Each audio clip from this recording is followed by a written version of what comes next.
tell me a little bit about like your sort of foundational principles for like nutrition or cleansing, detoxification. Like what are a few principles that you live by and sort of promote or want to share with people? Okay, I would say there's two main things that people can walk away with this. They'll be sitting with gold. The Mm-hmm. first is that we get better not by what we put in our body per se. I know that people will be like, what are you talking about? I'll explain. But by what we remove from our body. So Mm-hmm. remove the obstruction is the problem. So if we can get rid of this obstruction, then the circuitry conduct the life force energy again. And the life force energy is infinite intelligence. It knows what to do. It's the know-how. So the body goes into a huge upgrade when the obstruction is removed. Now, most people Mm-hmm. focus on what they are putting in. They think, I'm gonna put all these nutrients into my body, but your body's kind of concrete. It might well be for all the obstruction that's in there. Get the concrete Totally. out. And then maybe some of the stuff that, then you won't have to worry about chasing down nutrients though, because, you're going to eat a cucumber and, you're going to have life force. So it's not going to matter. But more importantly, your body's already conducting its innate without blockage. So you're going to have natural energy even before you put anything into your body. But then you can something with high vitality, high voltage. It's all about voltage. Everything's about vibration and voltage.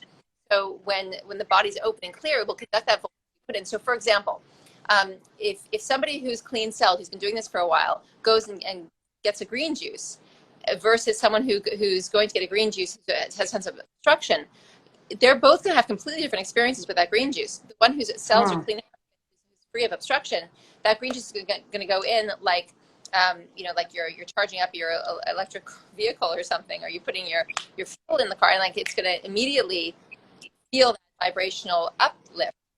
Blockage, the juice will go in. It won't really get into the depth of the body the way it could. There may or may not be a big uplift. In fact, there might actually be a bit of a negative response, a bit of reverse gas pressure, some nausea, headaches. So we have to be very careful about when we put what into the body based on our healing process, our journey. It's never the case of, well, this is very alkaline, this is very green, so more is better. It's, well, where, because more might be far worse for you than having something as simple as, like, go back to the cucumber. Simple cucumber.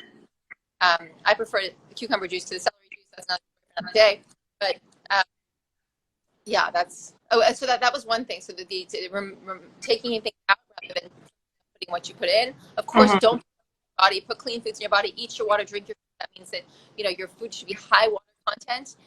Oh yes, the other thing, of course, the quintessential equation for cleansing.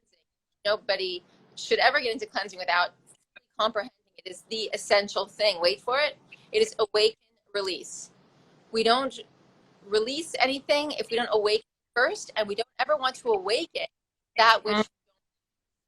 So that's the key: awaken and release. So how do we awaken? We awaken with the alkaline substances. They have to be hydrating water, high water content alkaline substances. So taking powders don't have any life force. So I never recommend. Thank you.